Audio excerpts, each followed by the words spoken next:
Magandang araw mga Misteryo Buddies. Ako si Day. Welcome sa Quintero Stories. Sa channel na ito, sama-sama tayong susubok sa mga kwento puno ng takot at misteryo. Ang mga kwentong ito ay tiyak na magpapaangat ng ating kilig at kasabikan. Kaya't ihanda ang inyong mga puso at isipan. Simulan ang ating paglalakbay sa mga kwentong puno ng takot at hiwaga. Handa na ba kayo? Let's dive in.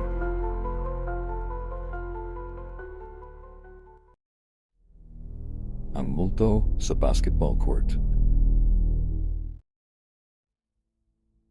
Malalim na ang gabi na magkikita-kita sina Darren, Lucas at Jocelyn sa isang luma at abandonadong basketball court sa gilid ng kanilang barangay. Matagal nang hindi ginagamit ang court dahil sa mga kwentong kumakalat tungkol sa misteryosong pagkawala ng ilang kabataan. Ayon sa mga matatanda, may isang batang nawala rito ilang dekada na ang nakararaan. Simula noon, wala nang naglakas loob na bumalik. Sigurado ba kayo dito? Tanong ni Flynn habang nakakapit sa braso ni Lucas. Ang dami ng sinasabing may multo dito. Alam mo namang takutin ka, sagot ni Darren na may halong ngiti. Tayo-tayo lang to, wala namang mangyayari. Si Jello na kilalang pinakamapanga sa grupo ang nagdala ng bola. Ayos lang yan. Huwag lang tayo magpaiwan sa takot. Laruin na natin to habang tahimik ang paligid. Pagsapit nila sa court, ramdam nila ang kakaibang lamig ng paligid. Tahimik ang lahat, ngunit may pakiramdam na hindi may paliwanag na presensya. Bagamat walang hangin, parang may malamig na hangin dumadampi sa kanilang balat. Naglaro sila ng basketball at pansamantalang nawala ang kaba. Tawa sila ng tawa, nag-aagawan ng bola. Ngunit biglang napansin ni Lucas ang isang kakaibang tunog. Isang mabagal na faluskos mula sa sulok ng court. Napatingin siya ngunit wala siyang nakita. Sino yan? Sigaw ni Lucas. Medyo kinakabahan. Wala yan, sabi ni Jello sabay tuloy sa laro. Takutin ka rin pala. Ngunit hindi mapakali si Lucas. Naramdaman niyang may malamig na hangin na tila bumabalot sa kanya. Nagbago ang kanyang paghinga, mabigat at hindi komportable. Lalo pang lumala nang marinig niya ang boses. Isang mahina at nagmamakaawang bulong mula sa ilalim ng lupa. Tulungan mo ako. Napapikit si Lucas at nang dumilat siya, nakita niyang may nakatayo sa gilid ng court. Isang bata, basang-basa at maputla ang nakatingin sa kanila. Ang mga mata ng bata ay nanlilisik, puno ng galit at hinanakit. Huwag niyo akong iwan. Bulong ng batang multo habang dahan-dahan itong lumalapit. Ano to? Sigaw ni Lucas, sabay atras ng ilang hakbang. Hala, ano nangyari? Tanong ni Darren, ngunit ang tumingin siya sa direksyon na tinitignan ni Lucas. Wala siyang makita.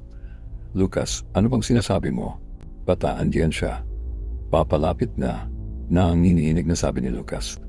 Si Jocelyn na napatigil sa laro, biglang nakaramdam ng panginginig ng lupa. Bawat hapang ng multo, tila nagpaparamdam ng paparating na panganib. Jello, ano to? Dapat na ba tayong umalis?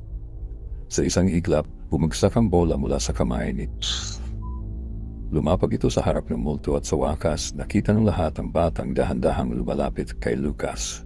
Hindi ko kaya to. Hindi ko kaya. Sigaw ni Lucas. Sabay takbo papalayo, ngunit bago siya makalayo parang may malamig na kamay na humila sa kanyang paa. Napadapa siya sa lupa at nang sumilip siya sa ilalim ng bench, nakita niya ang kamay ng bata. Laman na nabubulok, mga kuko na parang nasunog at mga mata na punong galit. Tulungan niyo ako. Sigaw ni Lucas, ngunit ang mga kamay ng multo ay lalong humigpit sa kanyang paa. Hindi kita lulubayan, bumulong muli ang bata kasabay ng pagpatay ng lahat ng ilaw sa court. Binalot ng dilim ang buong lugar.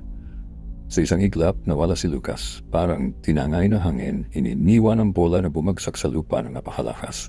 Binasag ng katahimikan ang kanilang takot. Si Jello, Darren at Jocelyn ay natulala, hindi makapaniwala sa nangyari. Tuloy ba tayo, Jello? Nanginginig na tanong ni Darren. Hindi ko alam, sagot ni Jello. Pero isang bagay ang sigurado, kailangan nating bumalik sa umpisa at mag-isip kung paano makakawala dito. Habang dahan-dahan silang naglalakad pabalik, narinig nila ang mga yabag mula sa kadiliman at hindi na si Lucas ang kasama nila sa court. Matapos mawala si Lucas, nagpatuloy ang takot na bumalot kay Darren at Jocelyn. Nangangatal ang kanilang mga tuhod habang naglalakad pabalik sa gilid ng court. Parang hindi pa rin sila makapaniwala sa nangyari, ngunit alam nilang kailangan nilang makahanap ng paraan upang makatakas. Anong gagawin natin? Bulong ni Jocelyn halos walang boses. Nawala si Lucas, parang kinuha siya ng, "Huwag kang magsalita ng ganyan," putol ni Jello. Hindi pa tapos to. Hindi natin alam kung ano yon, pero kailangan nating manatiling kalmado. Pero sa bawat hakbang nila, parang mas lumalalim ang kanilang kaba. Hindi sila makaalis sa basketball court. Sa bawat sulok ng court, may naririnig silang mga yabag na parang sumusunod sa kanila. Madilim ang paligid at parang ang bawat anino ay may buhay, gumagalaw sa gilid ng kanilang paningin. Biglang huminto si Darren, may narinig siyang kakaiba, isang mabigat na paghinga, hindi sa kanila kundi mula sa likod nila. "Naririnig niyo yun?" tanong niya, halatang takot. "Anong naririnig mo?" Pinilit ang sarili na manatiling matapang. "Mabigat, parang may nagmamasid sa atin." Paikot-ikot ang tingin ni Darren. Sa ilalim ng liwanag ng buwan, tila may anino na gumagalaw sa paligid nila. "Hindi tayo ligtas dito." Sabay-sabay lang naramdaman ng malamig na hangin na dumampi sa kanilang mga balat. Biglang bumigat ang kanilang mga paa at ang dilim ay parang unti-unting kumakain sa kanilang mga isipan. Hindi na nila alam kung totoo pa ba ang nangyayari o kung bahagi na ito ng isang masamang bangungot. "Iiniwan natin si Lucas," sabi ni Jocelyn, halos maluha na. "Bakit hindi natin siya natulungan?" "Jocelyn, wala tayong magagawa kanina," sabat ni Jello. Nanginginig rin ang boses. "Ang mahalaga, kailangan nating makaalis dito bago tayo magaya sa kanya." Ngunit bago pa sila makalayo, isang malakas na sigaw ang bumasag sa katahimikan ng gabi. Isang sigaw na kilalang-kilala nila. Pero parang wala na ito sa sarili, puno ng takot at galit ang kanyang boses. "Tulungan niyo ako, bakit niyo ako iniwan?" Sumandali silang natigilan. "Lucas?" Sigaw ni Darren, hinahanap ang pinanggalingan ng boses. "Nasaan ka?" Ngunit sa halip na sagot, nakita nilang lumabas mula sa kadiliman ang isang pamilyar na figura. Si Lucas, ngunit hindi na siya ang dating Lucas. Ang kanyang katawan ay puno ng galos, ang kanyang mga mata ay nanlilisik, at tila ba may galit na bumabalot sa kanya. Dahan-dahan siyang naglakad papalapit sa kanila, ang kanyang mga paa ay tila hindi na tumutuntong sa lupa. "Bakit niyo ako iniwan?"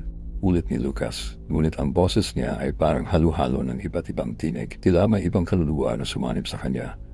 Si Jocelyn ay napaatras, nanginginig sa takot. Hindi ikaw yan, Lucas." "Sumama kayo sa akin," sabi ni Lucas, ang kanyang mga kamay ay nakabuka, tila nais silang hilahin papunta sa kanya. "Walang ligtas dito, lahat tayo magiging bahagi ng court na to." Ang bawat hakbang niya ay nagpapadama ng takot sa tatlong natitira. Alam nilang hindi ito ang kaibigan nilang si Lucas, kundi ang multo na matagal nang nagpapakita ng galit sa court na iyon. Nang halos abutin na sila ni Lucas, biglang napansin ni Jello ang isang bagay sa gitna ng court. Isang luma at basag na bola na may mga sulat na halos burado na, ngunit mababasa pa rin ang pangalang nakasulat dito, Juanito. Naalala niya ang kwento ng mga matatanda tungkol sa batang si Juanito na nawala sa court na ito. Napabagsak siya ng malakas na ulan noon at wala nang nakakita sa kanya mula noon. Maraming nagsasabing siya ang multo na nagpaparamdam, naghahanap ng kasama. Siya ang may gawa nito," sabi ni Jello ng marahan. Napagtanto ang katotohanan. Hindi si Lucas ang galit, si Juanito ang bumabalik para hanapin ang manawala. Gusto niyang isama si Lucas at tayo na ang susunod. "Anong gagawin natin?" tanong ni Darren, hawak ang braso ni Jello, nanginginig sa takot. "Tumakbo tayo," sabi ni Jello, ngunit alam niyang wala silang takas. Ang buong court ay parang isang bitag. Hinaharangan sila ng madilim na puwersa mula sa lahat ng direksyon. Ang tanging paraan para makatakas ay ang harapin ang multo ni Juanito. Sa isang saglit ng katapangan, hinarap ni Jello si Lucas o ang kaluluwang nagmamayari sa kanya. "Juanito, kami ang magtatapos ng kwento mo. Pakawalan mo si Lucas." Ngunit sa halip na sagot, lumakas ang hangin at ang buong court ay binalot ng ingay ng mga sigaw at panaghoy mula sa nakaraan. Sa gitna ng kaguluhan, naramdaman ni Jello na tila may bumalot na malamig na kamay sa kanyang balikat. "Ikaw ang susunod." May mga lihim na hindi dapat pinabalikan at may mga lugar na kailanman ay hindi na dapat puntahan. Ang kaluluwa ng mga nawala ay maaaring manatili sa mga lugar na kanilang iniwan, naghihintay ng mga susunod na biktima.